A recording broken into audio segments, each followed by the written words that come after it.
Selamat pagi Bapak, Ibu, dan saudara-saudara sekalian.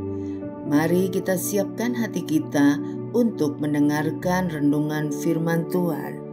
Mari kita berdoa. Selamat pagi Bapa di surga, selamat pagi Tuhan Yesus. Terima kasih Roh Kudus untuk penyertaan-Mu sepanjang malam hingga pagi hari ini. Kami bersyukur untuk hari yang luar biasa. Berikan kami telinga seorang murid untuk mendengarkan renungan firman Tuhan, dan firman ini berakar dengan kuat di dalam hati kami dan sebagai pedoman dalam hidup kami. Dalam nama Tuhan Yesus kami berdoa dan mengucap syukur. Amin. Tema kita pagi ini Biophilus, diambil dari Yohanes 5 ayat 19 sampai 38. Maka Yesus menjawab mereka, katanya, "Aku berkata kepadamu, sesungguhnya anak tidak dapat mengerjakan sesuatu dari dirinya sendiri, jikalau tidak ia melihat Bapa mengerjakannya. Sebab apa yang dikerjakan Bapa, itu juga yang dikerjakan anak. Sebab Bapa mengasihi anak dan ia menunjukkan kepadanya segala sesuatu yang dikerjakannya sendiri. Bahkan ia akan menunjukkan kepadanya pekerjaan-pekerjaan yang lebih besar lagi daripada pekerjaan-pekerjaan itu, sehingga kamu menjadi heran. Sebab sama seperti Bapa membangkitkan orang-orang mati dan menghidupkannya, demikian juga anak menghidupkan barang siapa yang dikendakinya. Bapa tidak menghakimi siapapun, melainkan telah menyerahkan penghakiman itu seluruhnya kepada anak, supaya semua orang menghormati anak sama seperti mereka menghormati Bapa. Barang siapa tidak menghormati anak, ia juga tidak menghormati Bapa yang mengutus dia. Aku berkata kepadamu, sesungguhnya barang siapa mendengar perkataanku dan percaya kepada Dia yang mengutus aku, ia mempunyai hidup yang kekal dan tidak turut dihukum, sebab ia sudah pindah dari dalam maut ke dalam hidup. Aku berkata kepadamu, sesungguhnya saatnya akan tiba dan sudah tiba bahwa orang-orang mati akan mendengar suara Anak Allah, dan mereka yang mendengarnya akan hidup.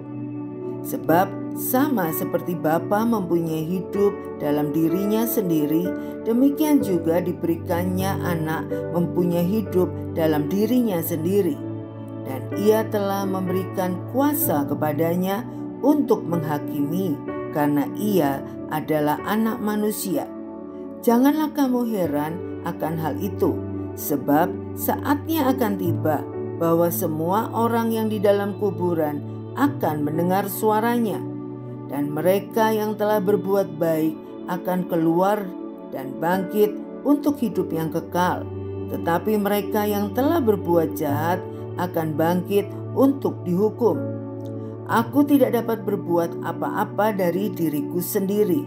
Aku menghakimi sesuai dengan apa yang aku dengar, dan penghakimanku adil, sebab aku tidak menuruti kehendakku sendiri, melainkan kehendak Dia yang mengutus aku.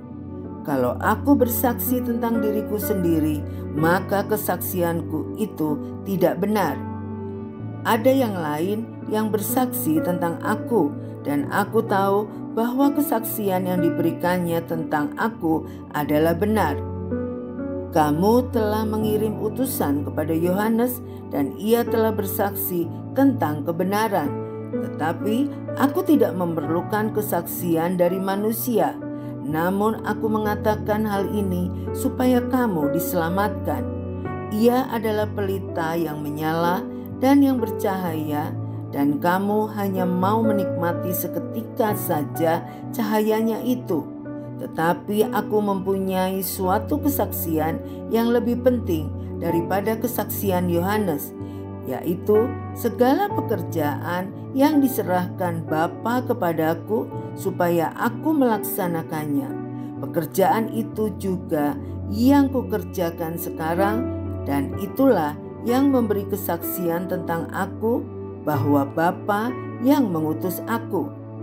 Bapa yang mengutus aku, dialah yang bersaksi tentang aku.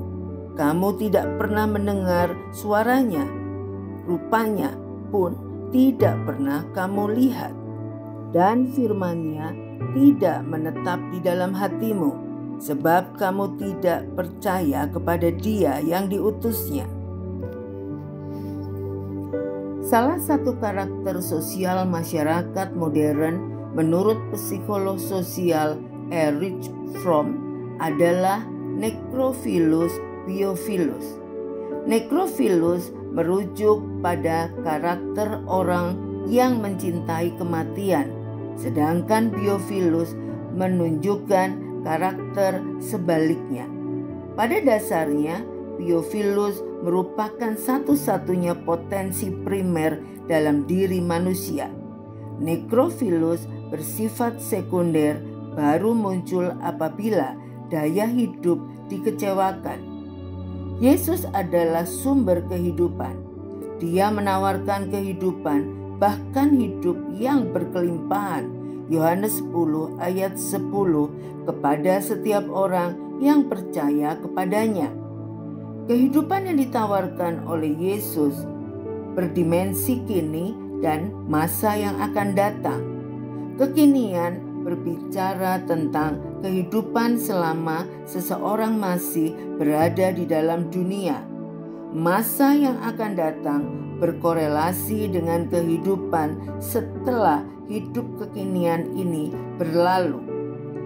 Setiap orang yang mencintai kehidupan pasti tidak akan melewatkan kesempatan untuk datang kepada Sang Sumber Hidup.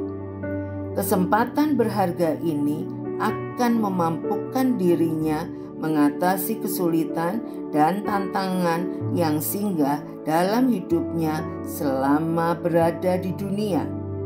Ia tak akan membiarkan nekrophilus menggantikan kecintaan akan kehidupan, lantaran kekekalan hidup bakal menjadi taruhannya. Sebagai pembawa benih kehidupan, setiap orang percaya adalah pencinta kehidupan, karena Yesus yang adalah hidup ada di dalam dirinya. Keberadaan Sang Sumber Hidup dalam hidupnya secara otomatis menggerakkan daya hidup yang sanggup mengatasi ruang dan waktu. Percaya kepada Yesus menjamin seseorang untuk senantiasa mencintai kehidupan. Mari kita berdoa. Terima kasih Tuhan Yesus untuk kebenaran firman-Mu. Engkau adalah sumber hidup. Engkau sudah bangkit dari kematian dan memberikan kami juga kehidupan kekal. Kami bersyukur untuk anugerah-Mu. Biarlah hidup kami yang cuma satu kali ini menjadi berharga, karena kami hidup memuliakan nama Tuhan. Kami mau mengisi kehidupan kami untuk perkara-perkara yang Tuhan sudah tetapkan untuk kami lakukan. Terima kasih, dalam nama Tuhan Yesus kami berdoa dan mengucap syukur. Haleluya, amin. Tuhan Yesus memberkati.